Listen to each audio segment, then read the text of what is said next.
Oi, eu sou a Bárbara, sou professora de português. Nós estamos trabalhando o módulo de português para concursos. Essa é a nossa aula sobre redação. Bom, hoje a gente vai falar sobre introdução do texto, né? Essa parte tão importante que direciona a nossa redação, né? Então, não subestime jamais parte qualquer do texto, né? Eu ia falar introdução, mas não, parte qualquer do texto. Nada pode ser escrito de qualquer jeito, né? Ainda mais se nós estamos querendo uma nota boa, garantir uma colocação muito boa. Porque vamos combinar, né? A prova objetiva é legal você fechar, é ótimo, mas o que vai se fazer diferenciar dos outros é uma boa redação, né, gente? Então, olha só, não desconsidere, né? Não subestime qualquer parte do seu texto. Todas essas partes, todos, né? A introdução, o desenvolvimento, todos os parágrafos, né? Não é só um. São todos os parágrafos que você fizer de desenvolvimento. E a conclusão. São todos muito importantes, são todos cruciais, né? E todos devem estar em comum acordo, todos devem estar, né, se ajudando, todos devem estar em harmonia, né, para trazer o tema, certo? Para trazer esse tema para o seu leitor.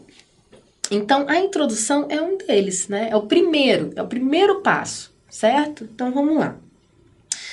O primeiro parágrafo, é chamado de introdução por... Desculpem. É chamado de introdução por motivos que se autoexplicam, né? Você está introduzindo um tema. É nele que o autor vai expor, apresentar as principais questões a serem abordadas no restante do texto. Na introdução, o leitor terá uma dimensão geral do assunto e vai entender as razões pelas quais a discussão do problema é relevante. Então, olha só, né? Aí você vai falar, mas pô, o autor, a banca, né? O pessoal que colocou esse tema, eles sabem que o tema é relevante, né? É óbvio, por isso que eles colocaram o tema, né? Tô falando aí de meio ambiente, eu tô falando de Constituição, eu tô falando de corrupção, enfim, o tema é relevante, senão eles nem trariam pra gente, né? Ok, é bom, realmente faz sentido. Mas é o seguinte, pensando que, né, que o leitor quer, que o seu corretor ele quer ver essa postura em você, ele quer que você compreenda por que aquele tema precisa ser discutido. Ele quer que você saiba por que aquele tema está sendo discutido. Ele quer que você traga de casa os motivos para aquele tema estar sendo discutido, né? Então, ele vai gostar bastante de ler, né, que você entende a importância daquilo que está sendo discutido, né? Então, isso precisa ficar claro desde a introdução, né? Que essa discussão, uma discussão, geralmente são questões que trazem, né? Implicam em toda a sociedade, não é verdade? Os temas que são trazidos para a gente na redação, geralmente, né? São temas que têm a ver com o comum, com a coletividade, né? Com a sociedade de maneira geral. São problemas que interferem na vida de todos, não é verdade? Se não todos os humanos, todos os brasileiros, né? Ou de uma classe específica. Então, né? Então é importante você deixar claro ali na sua introdução a relevância disso, né? E qual a relevância que o seu texto tem para isso, né? Esteja seguro da relevância do seu texto, tá, gente? Isso é importante. Não que você vai chegar lá, tipo, achando que você está dizendo as verdades universais. Mas o corretor precisa entender desde a sua introdução que você tem segurança do que você está falando. Que você tem segurança para discutir o tema. Que você tem segurança para se colocar, para se posicionar em relação ao tema. Tá? E a introdução vai mostrar tudo isso. Lógico, aí você vai falar, mas o resto do texto, então eu posso relaxar. Não, né? Obviamente, como eu já disse aqui, todas as partes do seu texto são muito importantes. Só que o kick inicial, né? O start, o primeiro pontapé é o quê? É a introdução. Então, é o primeiro contato que o leitor vai ter com o seu texto. O primeiro contato, né? O primeiro modo de de chegar no leitor é chegar pela introdução, certo? Então, mostre que esse problema é relevante. Nesse momento, o autor deve envolver o leitor e ser criativo bastante para instigá-lo a prosseguir com a leitura. Ah, óbvio que a banca vai prosseguir com a leitura? Vai, eles têm que ler até o final, né? Só que pense, né, que um leitor, um corretor interessado pelo seu texto é muito melhor do que um leitor que está lendo seu texto por obrigação. Vamos falar a verdade. Ai, nossa, mais um texto aqui. Ele está corrigindo uma pilha de texto. Só que se o seu texto tiver um diferencial, seu texto chegando, né, tem uma introdução ali. Pô, interessante o que esse cara tá pensando aqui, o que ele vai fazer nesse texto aqui, ou como ele vai, o panorama que ele tá trazendo aqui, nessa introdução. Você não tem que propor nada mirabolante, tá, gente? Não é isso. A redação tem que ser simples. É uma boa ideia você seguir por uma coisa simples, clara e eficaz. É essa a questão, né? Tem que ser direto e reto, tá? Então, né, prosseguir a leitura, né? Uma boa maneira de instigá-lo. Uma boa maneira de fazer isso é relacionar o tema a aspectos pessoais e sociais. Bom, relacionar aspectos pessoais, como é que isso funciona? Você não vai falar de você na primeira pessoa, óbvio, né? Mas o importante é você se colocar ali como sociedade. Não se afaste do tema, certo? Como se o tema fosse algo que não te pertence. Por exemplo, você dá um exemplo aqui de um tema que talvez afaste as pessoas. A crise no sistema penitenciário brasileiro, né? Essa é uma coisa bastante polêmica, né? A gente sabe que algumas pessoas acham, né, que bandido bom é bandido morto e etc. Se você acha isso também, né? Fazer o quê? Paciência. Mas a questão toda é o seguinte: você não pode se colocar, quando você vai tratar um texto desse, como alguém que enxerga de cima e como se os efeitos, né, de tudo que acontece não te implicassem, né? Como se as coisas não tivessem nenhuma relação com você. Olha, eu sigo a minha vida de maneira correta, eu nunca fui preso, eu não tenho nada a ver com isso. Eles que são bandidos que se entendam, né? Então, se você se você mantiver essa postura distante do tema, certo? Uma postura tipo como se você estivesse num patamar superior a essas pessoas e olhando os problemas dela de cima, sem se envolver, né, enquanto sociedade, porque, né, somos um só, somos uma sociedade. Eles, nós, né, todo mundo. Então, se você se afastar, vai parecer superficial, vai parecer que você tá ali só discutindo aquilo porque você precisa, porque é uma obrigação. Então, faça o seu leitor entender que você também se coloca ali, né? Que o que você pensa sobre aquilo, né? Como ser humano, como sociedade, né? Te coloca, te une àquela pessoa. Você tem algo de semelhante com ela, certo? Então, isso é importante, tá? Mostre como a questão pode afetar a vida do leitor ou como ele está relacionado a ela. Então, se você coloca sociedade, né? Se você se coloca e você já inclui o leitor, né? Já vai ficar todo mundo junto, é todo mundo igual, entende? Somos todos da mesma família, somos todos seres humanos tentando viver a vida melhor possível. Então, esse tipo de aproximação, né, gente, que a gente não vai fazer em primeira pessoa, tá? Por favor. Esse tipo de aproximação é importante, tá? Bom, objetivos da introdução.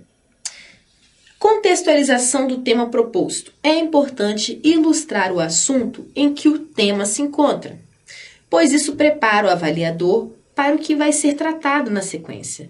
Apresentar, desdobrar o tema de forma espontânea aumenta suas chances de produzir um texto de sucesso. Então, olha só, né? Contextualizar o tema, faz uma contextualização rápida ali, né? Poxa, por exemplo, continuando o tema da crise nos presídios, né? Como os vimos no início do ano de 2017, né? Um massacre terrível, não, nem precisa colocar terrível, né? Um massacre, né? O massacre no sistema penitenciário demonstrou mais uma vez que este é um problema que a sociedade deve se unir para resolver. Né? Vamos lá. Tô fazendo de cabeça, hein, gente? Não, reparem. Então, olha só. Nesse início aí, você já colocou a contextualização, porque mostra que o quê? Você tá bem informado. Você sabe o que aconteceu em janeiro desse ano, certo? Que é uma coisa muito séria.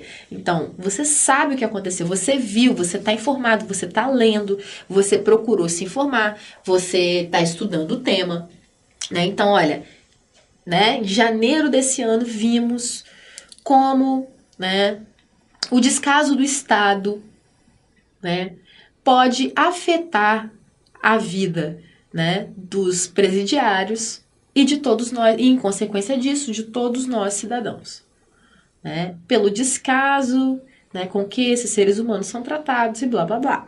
Ok, então você se colocou, né, essa inclusão aqui que a gente falou nessa outra parte, incluiu o leitor e tá contextualizando ao mesmo tempo. Então, olha só, você trouxe a questão para você. Você dividiu a questão com o seu leitor e, ao mesmo tempo, você contextualizou, né? Então, olha, apresentar, desdobrar o tema de forma espontânea aumenta suas chances de produzir um texto de sucesso.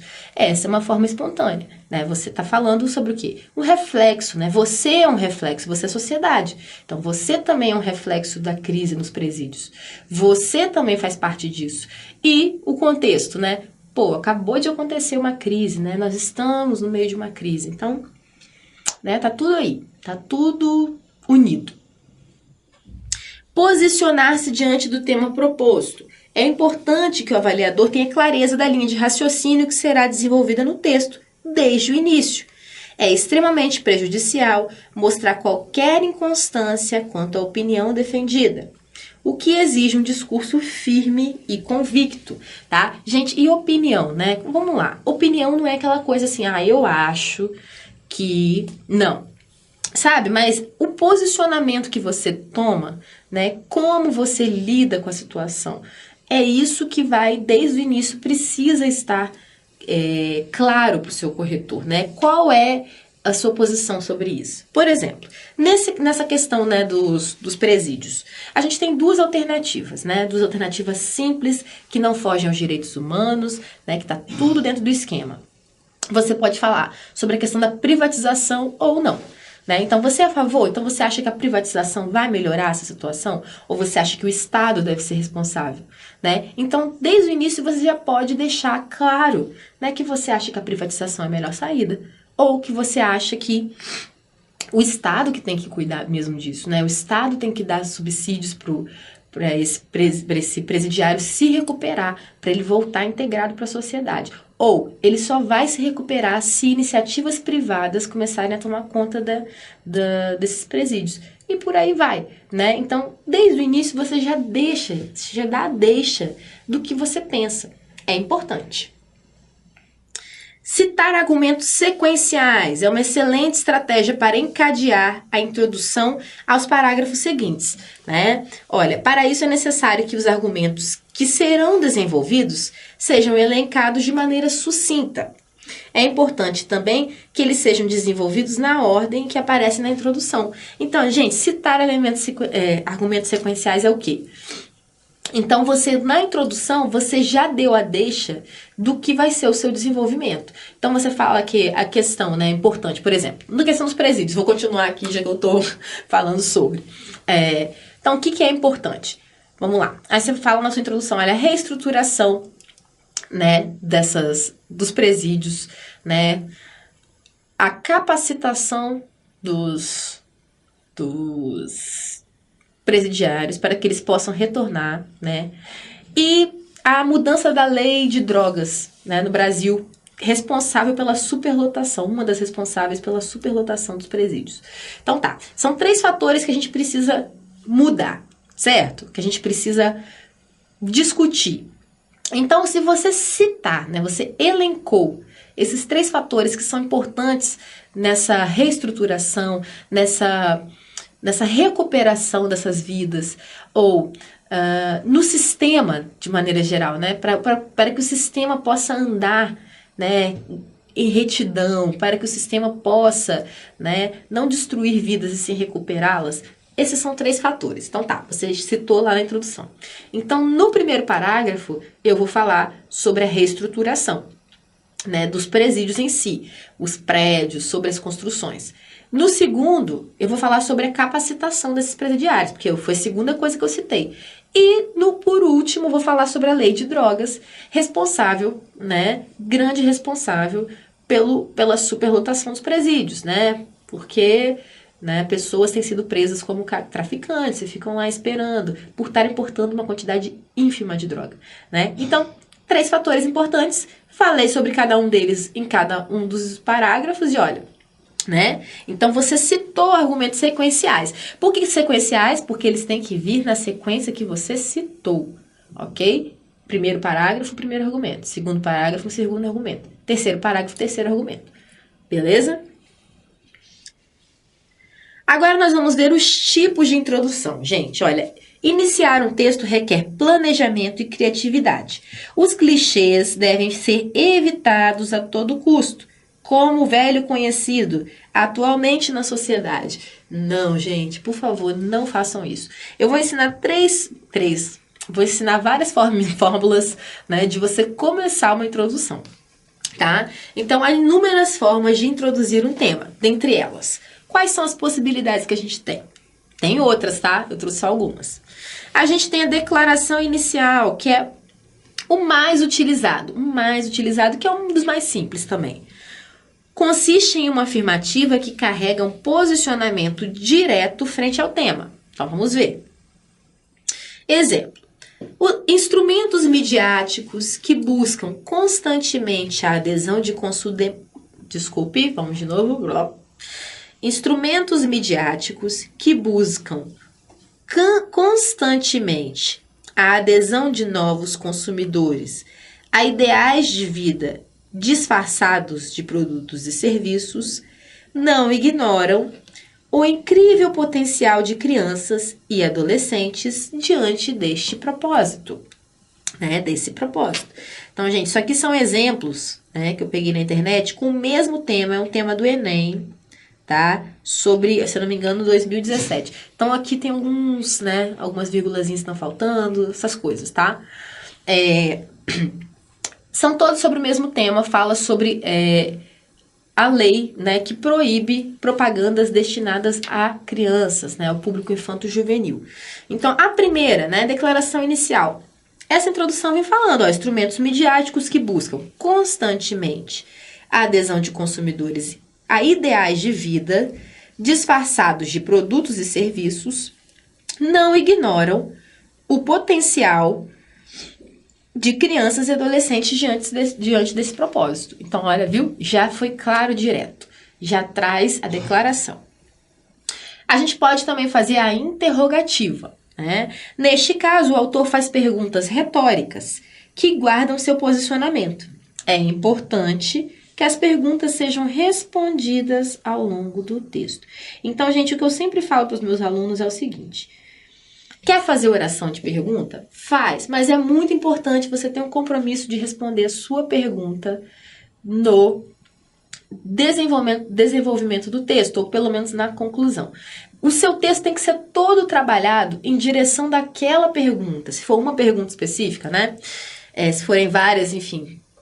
Mas tem que ser direcionado todo o texto, né? A partir daquela pergunta. A pergunta vai direcionar, gente. Não tem como você fazer uma pergunta e esquecer dela. Ah, esqueci, fui lá escrevendo sobre outras coisas. Não.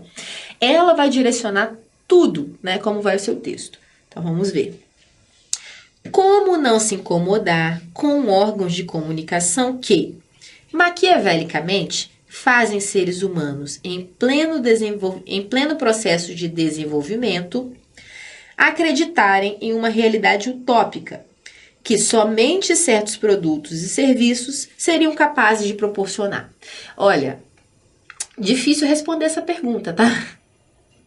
Como não se incomodar com órgãos de comunicação? Não tem como, você vai se incomodar, certo? Então, trabalhar um texto a partir dessa introdução questão aqui é bem difícil, tá? A não ser que você tenha as respostas muito claras, né? na sua mente, antes de formular a sua introdução pergunta, não opte por esse, ok? Mas eu trouxe para mostrar que é possível também.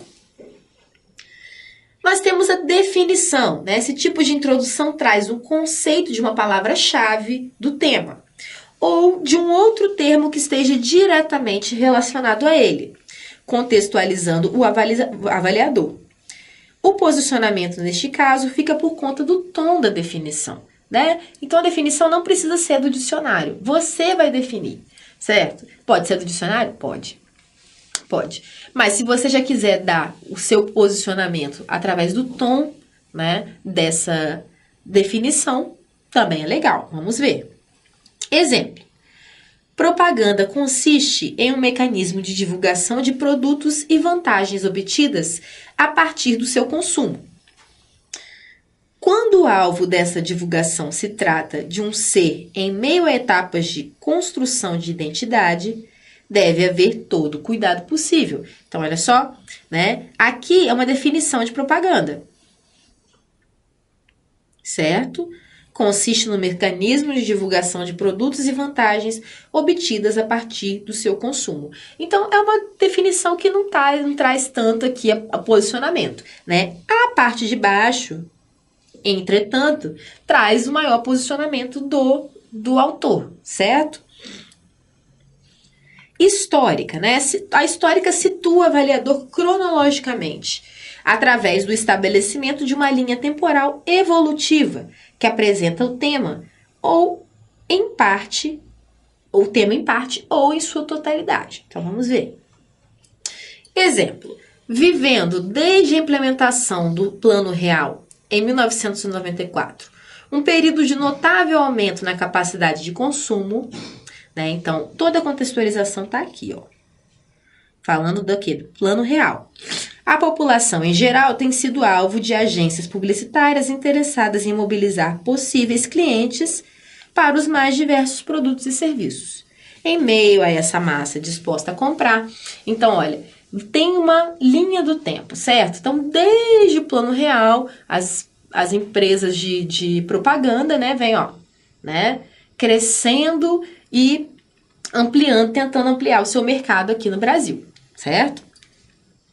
Nós temos também a visão bilateral. A visão bilateral, nesse tipo de introdução, o autor faz uma descrição / citação de dois posicionamentos, grupos sociais ou contextos diretamente conectados à situação que envolve o tema proposto. Após essa apresentação de dois lados de uma mesma situação, é importante escolher um, né? Então, se você mostra dois lados, você precisa escolher um. Vamos ver. Olha, em agências de publicidade, empresários ávidos por mensagens criativas que estimulem o consumo desenfreado e, muitas vezes, irresponsável.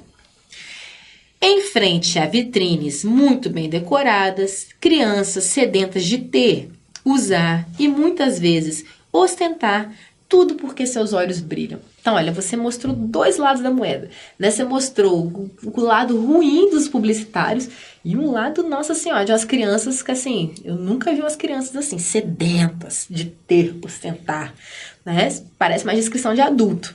Mas tudo bem. Então, mostrou os dois lados, né? Ruins da moeda. Então, ao mesmo tempo que tem publicitário, tem a criança também que quer consumir. Então, aí você vai vir com o quê? Nessas reticências aqui, você pode, né, tomar a frente de um ou de outro, ok? Flashes. Flashes é nosso último aqui. O flashes, também conhecido como enumeração.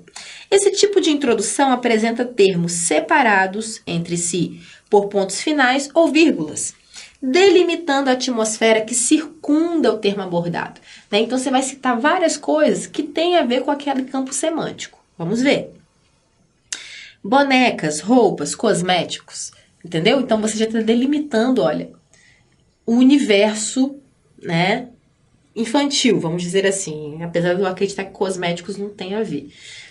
Dos mais previsíveis objetos aos menos esperados alvos de cobiça.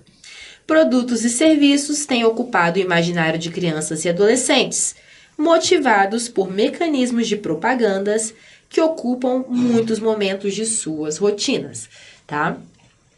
Bom, é isso. Então, essas foram os nossos tipos de introdução, tá? Existem mais? Existem mais. Pesquise, né? E, acima de tudo, gente, pratique, né? Não existe, simplesmente, redação não é algo que a gente pode ler, né? Estudar e simplesmente chegar no dia da prova para fazer. A gente tem que praticar muito, ok? Bom, a gente fica por aqui.